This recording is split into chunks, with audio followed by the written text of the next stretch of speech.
여러분 그거 알아요? 대짜가 됐어요. 홍합이 되게 잘 컸어. 반갑습니다. 이승국입니다. 드디어 새로운 배트맨. TV 콘텐츠 시청을 원하시면 TV 화면을 켜신 후 배트맨 보여줘 와 같이 말씀해주세요. 진이야, 음소거.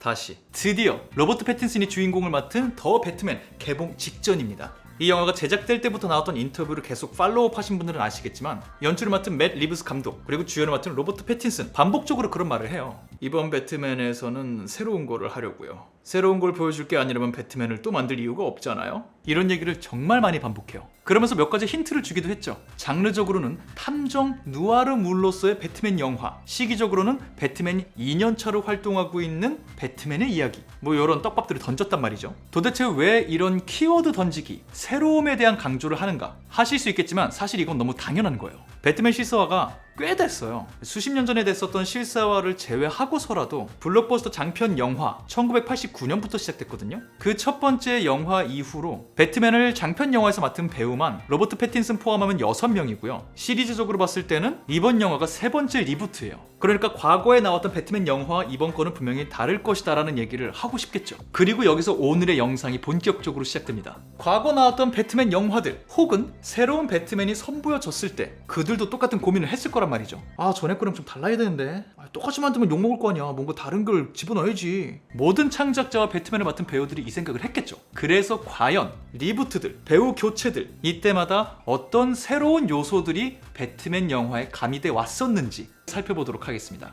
대신 제한이 있어요. 속편은 안 쳐요. 리부트되고 처음 소개되는 그 영화 혹은 배우가 교체되고 처음 나오는 그 영화, 그 첫 영화에서 어떤 새로움을 보여줬느냐를 얘기할 거예요. 속편들을 막 얘기하진 않을 거예요. 잠깐, 이런 식으로 영상이 진행되면 뭐가 되겠어요? 이전에 나왔던 배트맨 영화들의 스포일러가 나올 거예요. 과거 배트맨 영화를 보기 원하시는 분들은 피해 가시는 게 좋을 것 같습니다. 스포일러 있어요? 그럼 정리했으니까 바로 시작합니다. 셋, 둘, 하나.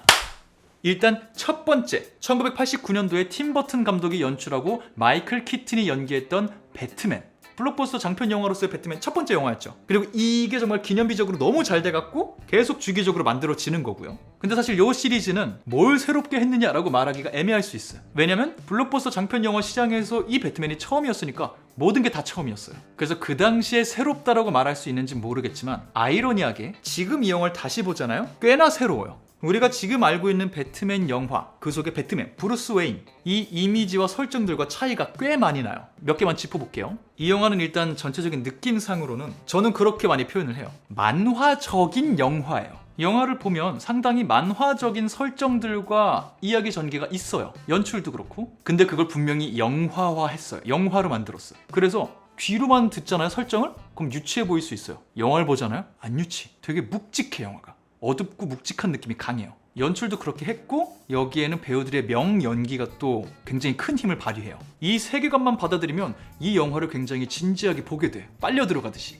이게 이 특정 배트맨 영화가 갖고 있던 어떤 느낌이었고요. 디테일한 설정들도 살펴보면 이 영화에 처음 선보여지는 배트맨은 이미 실력은 완성형이고요. 자기가 지향하는 바, 목표하는 바도 확고해요. 물론 인지도는 쌓아가는 시기이긴 해요. 경찰들도 언론에서도 이 배트맨이 착한 건가 나쁜 건가 이런 얘기가 나오긴 하지만 대중들에게 받아들여지는 측면을 제외하고 배트맨 본인은 이미 어느 정도의 레벨에 올라 있는 상태다. 성장하는 배트맨으로서의 서사가 아주 없진 않지만 대단하게 드러나지 않아요. 배트맨은 완성형이고 브루스 웨인으로서의 성장이 조금 있을 뿐이죠. 양면성을 갖고 활동해야 되는 사람으로서의 고민들 요 정도. 근데 요 브루스 웨인 캐릭터를 파고 들어가면 재밌는 건 뭐냐면 이 영화 속 브루스 웨인은 그렇게 대단한 재벌 기업의 총수 이런 느낌이 아니에요. 그 사람의 회사도 대단하게 조명되지 않고요. 그 당시에서 일하는 사람들도 브루스 웨인을 보고서 누군지 몰라요. 그 다른 캐릭터들도 이 브루스 웨인이라는 사람을 묘사할 때 그냥 그래요.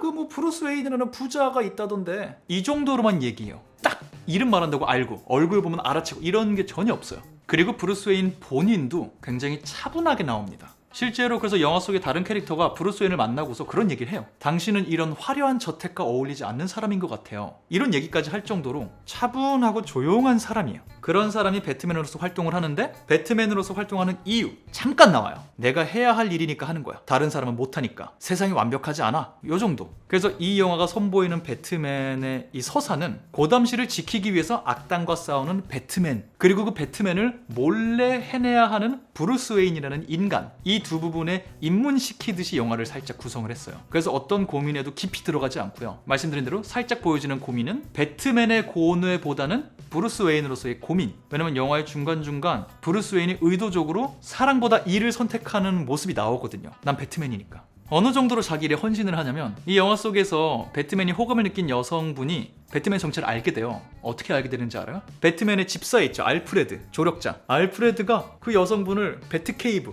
배트맨 일하는 동굴에 데리고 들어와요. 브루스 웨인이 거기서 막 이렇게 일하고 있다가 뒤를 봤는데 그 여자가 들어와 있어. 배트맨 동굴에. 그렇게 들켜요. 그 정도로 브루스 웨인 자기 의지로서는 정체를 밝히고도 싶지만 자기의 이성이 허락하는 한 그걸 쉽게 할 수 있는 사람은 아니다. 그게 너무 답답해서 주변에서 정체를 알려준다. 요런 브루스 웨인 상이 등장합니다. 이게 제일 처음 장편 블록버스터 영화로 등장했었던 팀 버튼 버전의 1989년도 배트맨에 나오는 배트맨, 브루스 웨인, 그리고 배트맨 영화의 느낌이었고요. 그 다음 사실 리부트 영화인 크리스토퍼 놀란 버전으로 바로 가야 되지만 그 전에 요 팀 버튼이 만들어낸 영화들의 연장선에 평론가들과 대중과 많은 팬들에게 욕을 먹었지만 그래도 분명히 존재하는 영화가 두 편 있어요. 발 킬머가 주연을 맡았던 배트맨 포에버, 조지 클루니가 연기를 맡았던 배트맨 앤 로빈. 이 두 작품은 사실 엄청 쳐주지는 않기 때문에 굳이 얘기를 안 해도 되지만 이번에 다시 봤더니 이 영화에서 새로 대입된 요소들이 분명히 있더라고요. 그래서 요거는 그 부분들 위주로 간단히 다뤄볼게요. 일단 이 배트맨 3, 4편으로 분류되는 포에버, 배트맨 앤 로빈은 전체적인 느낌이 팀버튼 버전이랑 아예 달라요. 감독이 바뀌었거든요. 조엘 슈마허라는 감독으로. 이 감독이 만든 배트맨 영화들은 만화인 영화예요. 앞선 영화는 만화적인 영화였잖아요. 이거는 만화 영화 같은 느낌으로 만들었어요. 만화적인 느낌이 훨씬 강해요. 색감도 되게 휘황찬란하게 어찌 보면 유치하다 싶을 정도의 느낌으로 좀 구성을 했고요. 배우들의 연기도 이전 영화는 만화적 인물들을 배우들이 설득력 있게 묵직하게 연기했다 그랬잖아요. 이 영화 두 편은 유명 배우들이 와서 유명 만화 캐릭터를 연기해요. 그런 느낌으로 영화가 만들어져 있어요. 캐릭터 쇼 같은 느낌? 그래서 전체적인 서사, 느낌도 가상의 슈퍼히어로 액션 영화 요런 장르로 가면서 전체적인 이야기도 배트맨을 노리는 악당들, 고담시를 집어삼키려는 악당들, 그들에게 맞서 싸우는 배트맨, 배트맨과 로빈, 배트맨과 로빈과 배트걸, 요 모험극에 더 주목을 하고 있는 영화들이에요. 뭐 환영받진 못했지만 어쨌든 톤이 분명히 바뀐 건 느껴지죠. 이게 새로 도입된 일단의 한 요소인 것 같고요. 영화 설정도도 조금 디테일하게 보면 일단 배트맨 포에버에 배트맨이 슈퍼히어로라고 불려요. 도시가 인정하는 히어로, 심지어 슈퍼히어로. 그래야 영화의 전체 톤, 그 모험극 이게 맞을 테니까. 배트맨의 위상이 확 다르게 등장하죠. 플러스 브루스 웨인의 위상도 완전히 달라져서 등장해요.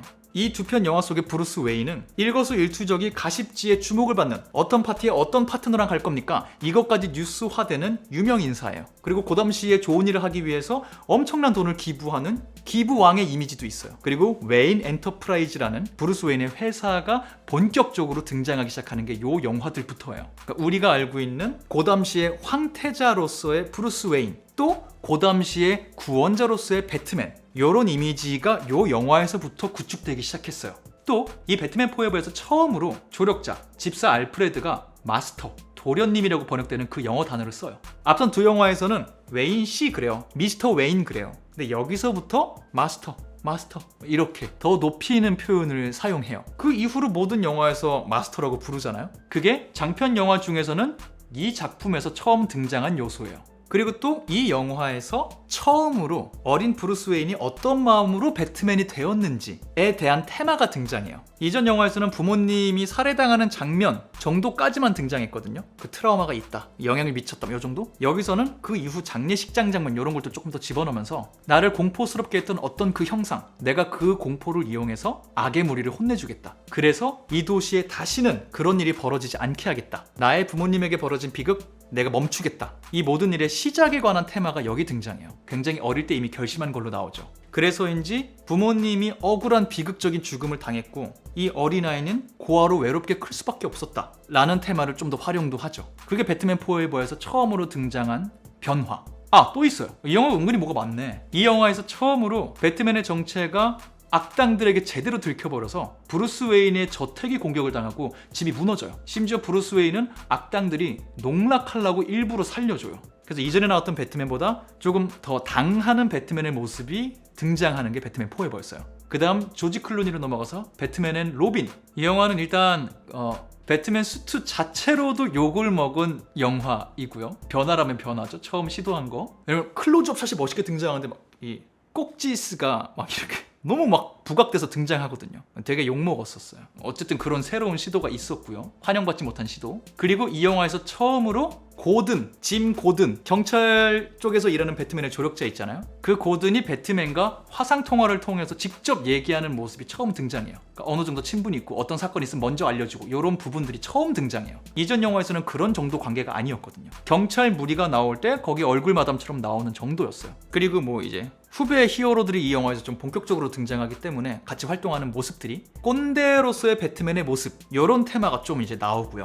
방향은 같지만 방식은 다 다를 수 있어. 히어로의 활동 방식에 관한 얘기가 살짝 등장하고, 여기서 이제 처음으로 브루스 웨인이 아니라 배트맨과 로빈, 히어로들이 인플루언서로 활동하는 모습들이 여기서 등장해요. 자선 기부를 위한 배트맨 이렇게 갖고 막 해요. 아이언맨이 관종짓 하고 다니는 그런 거 있잖아요. 그런 느낌의 활동들을 이 친구들도 하는 테마가 여기서 처음 등장합니다. 그리고 악당을 말로 설득해서 마지막에 갱생을 어느 정도 하게 만드는 그런 테마들도 살짝 등장은 해요. 여기서 그 정도가 같은 시리즈 연장선에 있지만 배우가 바뀌면서 등장했던 변화의 요소들이라고 정리할 수 있을 것 같아요. 그리고 나서 이제 드디어 등장합니다. 레전드 트릴로지, 크리스토퍼 놀란 감독의 다크나이트 트릴로지, 배트맨 비긴즈, 다크나이트 라이즈. 물론 우리는 첫 번째 영화인 배트맨 비긴즈만 얘기할 거예요. 놀랍게도 이 유구한 배트맨 역사에도 불구하고 장편 영화로 한정했을 때 이 영화에서 처음으로 선보여지는 설정들이 꽤 많아요. 왜냐? 이 영화는 전체 장르와 느낌부터가 다르게 설정되어 있거든요. 이 영화에서부터는 현실적인 세상에서 활동하는 히어로 배트맨의 모습이 등장해요. 이전 영화의 도시들은 가상의 도시였어요. 그래서 도시 전경이 나올 때도 우리에게 익숙한 모습이 아닌 경우가 많아요. 저런 도시 모양은 없지 않나? 이런 느낌? 근데 이 영화는 여전히 가상의 도시를 배경으로 하고 있음에도 도시 자체는 우리가 살고 있는 현대인의 도시 그대로예요. 그래서 좀 더 우리가 현실적으로 몰입할 수 있는 요소들이 있죠. 그리고 거기서 현실적인 환경의 제약을 받는 배트맨의 모습이 등장해요. 브루스 웨인이란 청년은 어떤 기계들을 어떻게 조합하고 어떻게 자기 자신을 배트맨으로 만들어 갔을까? 요걸 다루고 있기 때문이죠. 현실적인 얘기들을 해야 되니까. 그래서 이 작품이 정말 새롭게 보여준 테마는 브루스 웨인이란 청년은 왜 어떤 과정을 거쳐서 배트맨까지 발전하게 되었는가? 아예 서사가 이거예요. 배트맨 0년, 배트맨 이어 제로에 더 집중을 한 영화죠. 그래서 배트맨이 쓰는 장비들의 기원, 유래, 그가 쓰는 기술의 유래, 이런 것도 다 설명이 되고요. 이 영화에서 처음으로.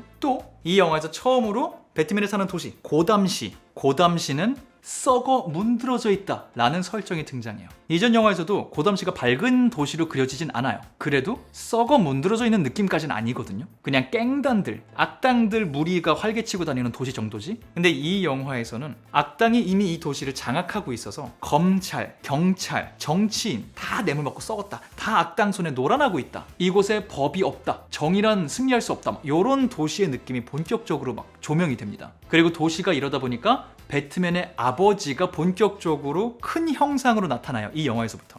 이전에는 그냥 어린 브루스 웨인에게 비극을 안겨줄 수밖에 없었던 안타까운 죽음을 맞이하는 아버지의 모습이 위주로 등장했는데, 여기서는 조금 더 과거 얘기들 등장해요. 어린 브루스 웨인에게 영향을 미치는, 명언을 막 날리는 아버지의 모습. 그래서 고담시가 빈곤으로 죽어가려고 할 때 이 아빠 덕분에 살았다. 인성과 재력으로 고담시를 살려낸 우리의 구원자. 이런 커다란 유산을 남긴 아버지의 모습들이 조명이 좀 됩니다. 여기서 처음 등장한 개념이에요. 뭐 그러다 보니 웨인 엔터프라이즈, 브루스 웨인이 갖고 있는 그 회사, 그 집안 회사가 이전 영화들보다 훨씬 더 큰 회사로 나오겠죠. 그 당시에 상징과도 같은 기업이야, 이미 여기는. 그래서 약간 그 아버지의 정신을 이어야 된다라는 게 브루스 웨인을 조금 짓누르는 그런 장면들도 여기서 좀 본격적으로 나와요. 브루스 웨인이 막 그런 대사를 해요. 나는 나의 명예에는 관심이 없다. 난 내가 망가져도 된다. 난 배트맨으로 잘 활동할 수 있으면 된다. 이러는데 주변에서 그런 얘기를 해요. 그건 네 생각이지. 네의 명예가 망가지는 건 너의 선친의 유산이 망가진다는 거다. 아버지께 부끄럽지 않냐. 그런 대사를 들은 브루스 웨인이 이렇게 약간 벙쪄해요. 그만큼 아버지란 존재가 큰 거죠. 너무 정의롭고 선한 사람이었고. 그래서 그런 이야기가 본격적으로 등장하고 이게 굉장히 새롭게 많은 분들에게 다가간 요소가 있죠. 조금 더 디테일하게 들어가면 아버지가 그러다 보니까 여기서는 브루스 웨인이 이전 영화들의 인플루언서, 유명인, 황태자 이걸 넘어서 아예 그냥 왕자예요. 이미 그 당시에. 어려서부터 주목받고 큰 그냥 슈퍼셀럽. 그래서 이걸 활용해서 이 영화에서부터 처음으로 능글능글한 백만장자 플레이보이 브루스 웨인의 모습이 보여져요. 배트맨이라고 의심받지 않기 위해서 일부러 더 반대되는 성향의 페르소나를 만들어내는 거죠. 이전 영화들에서는 브루스 웨인이라는 인물이 공적 활동을 할 때 플레이보이 같은 느낌으로 활동하진 않아요. 물론 매 작품마다 그 애인 역할하는 캐릭터가 바뀌어요. 주인공도 바뀌고 캐릭터도 바뀌어요. 새로운 사랑이 매번 빠져. 매번 끝날 때 키스해. 그래서 플레이보이처럼 보일 수는 있으나 작품마다 그는 항상 매번 진심으로 그 사람들을 사랑하거든요. 그러니까 플레이보이라고 말할 수 있는 사람은 아니에요. 그냥 시리즈마다 계속 여자가 바뀌니까 관객 입장에서 플레이보이처럼 보인 거라면 보일 수 있는 거지. 근데 이 작품에서는 단일 영화에서 대놓고 그런 캐릭터를 선보이는 거예요. 오케이, 의심받지 않으려면 내가 플레이보이 같은 삶을 일부러 살아야겠네. 망나니 짓 하고 다녀야겠네. 그 말은 뭐다? 이 영화에서 처음으로 배트맨과 브루스 웨인을 완전히 다른 느낌으로 가져가려는 시도가 있었다는 거죠. 그래서 배트맨이 자기 목소리를 과하게 변조해서 내는 것도 이 영화에서 처음 나와요. 뭐 이런 식으로 말하다가 배트맨을 말 때는 Where's Rachel? 이 모두가 따라했던, 심지어 배우인 크리스찬 베일도 이거 연기하다가 인후가 큰일 날 뻔했다는 그 과한 목소리 변조도 여기서 처음 등장합니다. 완전히 다른 모습을 보여주기 위해서. 하지만 이 완전히 다른 두 캐릭터가 사실은 한 사람이라는 걸 또 보여줘야 되니까 이 영화에서는 그것도 나와요. 시리즈 처음으로 밤의 활동 때문에 낮에 피곤해하는 브루스 웨인의 모습들이 등장해요. 아, 배트맨 활동이 브루스 웨인의 일상생활에 이렇게까지 영향을 미치는구나. 되게 피곤하구나 이거. 되게 외롭구나. 가 조금 더 크게 조명이 돼요. 그리고 물론 이 옆에는 그를 도와줄 수 있는 사람도 있겠죠. 알프레드가 조금 더 이 영화에서부터 본격적으로 브루스 웨인을 케어하는 인물로 등장해요. 이전에도 지혜로운 조력자였지만 여기선 조금 더 브루스 웨인이 방황하고 어리고 할 때부터 옆에서 그를 돌봐온, 어찌 보면 키우는데 큰 도움을 줬던 느낌이 이제 본격적으로 부여되기 시작해요. 이 캐릭터에게. 그래서 알프레드가 처음으로 막 액션도 해요. 누굴 때려잡기도 하고 배트맨을 돕기 위해서 밖에 나가서 뭘 하기도 하고 이런 모습도 나오고요. 또 한 명의 조력자 있죠? 짐 고든. 이전에는 화상통화하는 것 정도가 큰 부각할 만한 거리였던 짐 고든. 여기서 이제 처음으로 인간적이고 정의롭고 친근한 모습으로 등장해요. 본격적으로 배트맨과 활약하는 조력자로서 등장하는 거죠. 이제서야. 심지어 이 영화에서는 처음으로 배트맨이 어린 시절부터 알고 지낸 소꿉친구, 그리고 사실은 마음속부터 사랑하는 대상으로서의 여사친이 등장해요. 그래서 이 친구도 브루스 웨인 혹은 배트맨이 생각하는 방식에 큰 영향을 미칩니다. 그리고 사건을 해결하는 데도 큰 활약을 하고요. 그래서 이 영화는 서술을 만들어 나가는 방식도 배트맨은 혼자 악당이랑 팍팍 싸워서 해결하는 방식이 아닌, 배트맨과 함께 활약하는 조력자들이 각자의 위치에서 할 수 있는 최선을 다해서 함께 고담시를 구하는 영화로 구성이 돼 있어요. 그래서 그들과 함께 하면서 배트맨은 고담시에는 아직 희망이 있다는 거를 끝까지 유지할 수 있게 되죠. 또 그 태도가 대사로도 나오기도 해요. 영화 후반부에 한 캐릭터가 배트맨에게 그런 말을 하거든요. 아, 이거 고맙다는 말을 못했네. 배트맨이 그래요. 그럴 필요 없어. 자기는 고맙다는 말 들으려고 하는 게 아니에요. 그냥 그게 자기 일이기 때문에 하는 거예요. 그래서 그런 희생하는 배트맨, 그것 때문에 외로워질 수밖에 없는 배트맨, 이 얘기가 좀 더 부각돼요. 여기서. 그게 얼마나 부각되냐면 이전 영화들에서는 이제 사귀는 애인들이랑 어쨌든 다 잘 된다 그랬죠. 여기서 처음으로 배트맨이 누군가에게 자기 정체까지 밝히고 고백 이렇게 하는데 차여요. 그 여사친 차여요. 그래서 고독한 배트맨, 그 배트맨으로 살아야 되는 더 외로운 브루스 웨인, 억지로 플레이보이인 척까지 해야 되니까 그런 약간 이 내면적으로는 썩어 들어갈 수밖에 없는 배트맨의 모습이 이 배트맨 비긴즈에서 본격적으로 소개가 됩니다. 전투 방식도 이 영화에서 조금 달라요. 신출 귀몰형 액션을 조금 더 선보입니다. 이전에도 숨어서 싸우고 이런 건 있었지만 막상 시작되면 전투를 크게 했거든요. 근데 여기서는 그림자 속에 숨어 있다가 상대방을 공포로 옥죄어가면서 한 명 제압하는 방식의 전투술이 여기 좀 등장해요.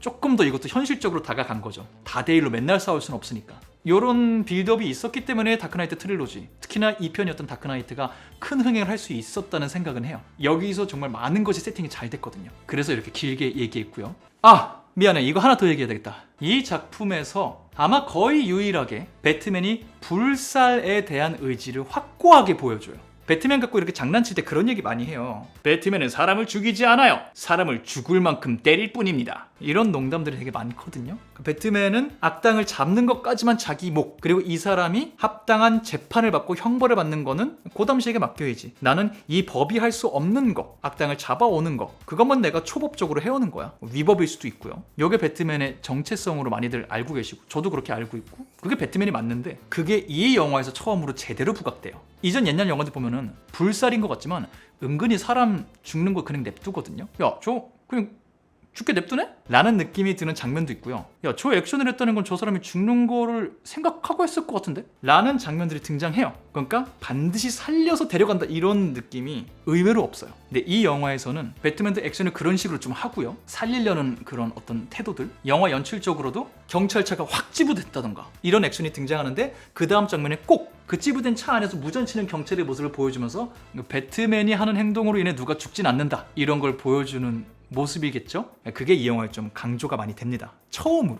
물론 이 영화를 디테일하게 기억하시는 분들은 아시겠지만 배트맨이 누군가 죽게 내버려두는 장면은 있어요. 그렇기 때문에 이것도 완전 불살 강조라고 하긴 어려운 면이 있어요. 하지만 그거 빼고는 대체적으로 불살의 의지를 보여주는 게 이 배트맨 비긴즈였다. 이걸 도입한 게 라고 생각하시면 될 것 같고요. 그 다음이자 오늘의 마지막 영화 배대슈, 배트맨 대 슈퍼맨.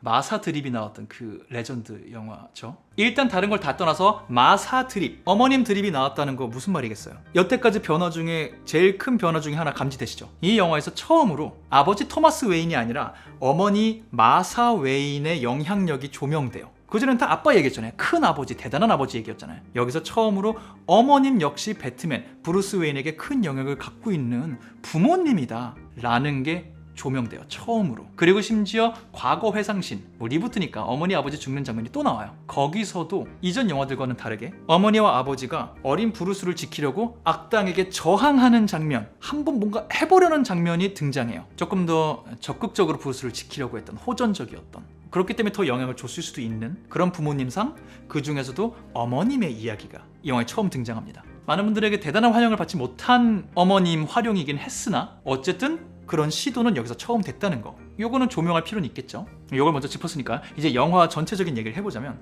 잭 스나이더 감독이 연출하고 벤 애플렉이 배트맨 역할을 맡았던 배트맨 대 슈퍼맨 저스티스의 시작, 이 작품은 보신 분들이 많으셨으니까 아시겠지만 장르적으로도 현대적인 슈퍼히어로 영화예요. 배경은 현대다. 가상의 도시고 도시의 모습은 우리가 살아가는 지금 이 도시의 모습. 크리스토퍼 놀란 감독의 배트맨 느낌과 똑같지만 여기서 활동하는 히어로들은 이 공간을 배경으로 인간을 초월한, 문자 그대로 슈퍼히어로들이 활동을 한다. 누구에게 맞서서? 슈퍼 악당들, 슈퍼 빌런에게 맞서서 라는 느낌의, 우리가 지금 제일 익숙해하는 슈퍼히어로 영화예요. 거기에 배트맨이 그냥 있는 거예요, 같이. 그런 장르 안에서 여기서 조명하는 배트맨과 브루스 웨인의 서사는 앞선 영화들과 또 완전히 달라요. 배트맨의 커리어적 침체기와 각성, 고담과 인간을 향해 부정적으로 변해버린 브루스 웨인의 또 다른 성장, 이게 이 영화의 배트맨 브루스 웨인 서사예요. 이 영화의 시점이 브루스 웨인이 배트맨으로 활동한 지 한 20년 정도가 된 상태예요. 경력 꽉 찬 배트맨, 산전, 수전, 볼 거, 못 볼 거 다 본 배트맨.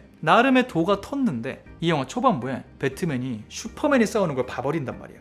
야, 내가 인간으로서 고담시를 백날 지키면 뭐해? 내가 맨날 밤마다 낑낑대면 싸우면 뭐해? 슈퍼 외계인들이 있는데? 지금이야 저놈이 저거 착해 보이니까 그나마 다행이지. 제가 어느 날 마음 바꿔갖고 지구 정복하기로면 어떻게 지켜? 누가 지켜? 난 못 지켜. 지금의 나는 쟤를 못 이겨. 내가 지금껏 해온 20년 동안의 노력? 아무 의미 없는데? 제가 살아있다면? 이런 자기 회의와 염세적이고 부정적인 마인드가 꽉 차버린, 그래서 지쳐버린 배트맨의 모습이 등장해요. 그러다 보니까 이 영화 속 배트맨이 구사하는 액션들, 활동들 폭력적이에요. 처음으로 제압하는 걸 넘어서 상대를 파괴시키려는 듯한 액션들을 선보여요. 그리고 일단 배트맨 자체가 여태까지 맡은 배트맨 중에 제일 크거든요. 묵직한 배트맨을 선보이거든요. 그래서 전투도 굉장히 스피디하지만 파워가 묵직하게 들어간 액션들을 선보이는데 이걸 힘 조절을 안 하고 막 때려, 사람을. 심지어 상대를 일부러 칼로 찌르고 부러뜨리고 막 이런 액션들이 등장 막 하고요. 심지어 여기 속 배트맨은 불살에 대한 의지도 거의 없어요. 차량 막 액션씬 하면서 악당 차를 일부러 터뜨리고 수류탄 이렇게 해갖고 악당이 터지는데 눈 하나 깜짝 안 해. 그런 액션들을 선보여요. 그래서 확실히 앞선 배트맨들과는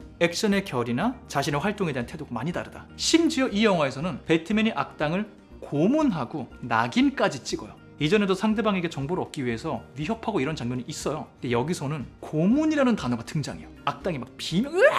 막 이러면서 배트맨이 막 정보를 주네 마네 이런 설정도 있고요. 그리고 배트맨이 얘를 보고서 판단했을 때 얘는 악질이니 싶잖아요. 낙인을 찍어.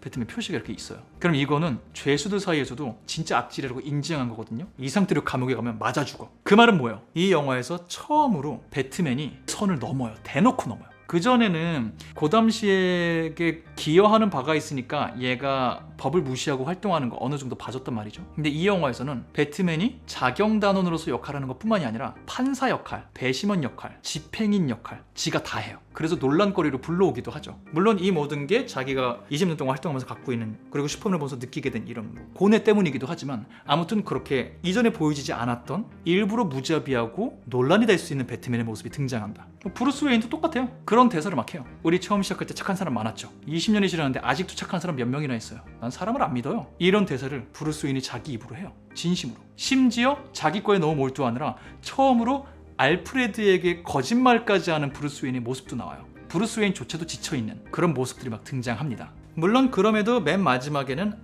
그래도 인간은 아직 선해 라는 믿음을 회복하는 모습이 등장해요. 그래서 브루스 웨인의 재성장이 있는 거고요. 이 모든 걸 거치면서 슈퍼히어로 집단을 만들어야겠다 라는 생각을 하게 되고 그들의 리더처럼 활동해야겠다고 결심하는 배트맨의 서사가 담겨 있긴 하죠. 근데 이건 끝까지 봐야 아는 그런 거고.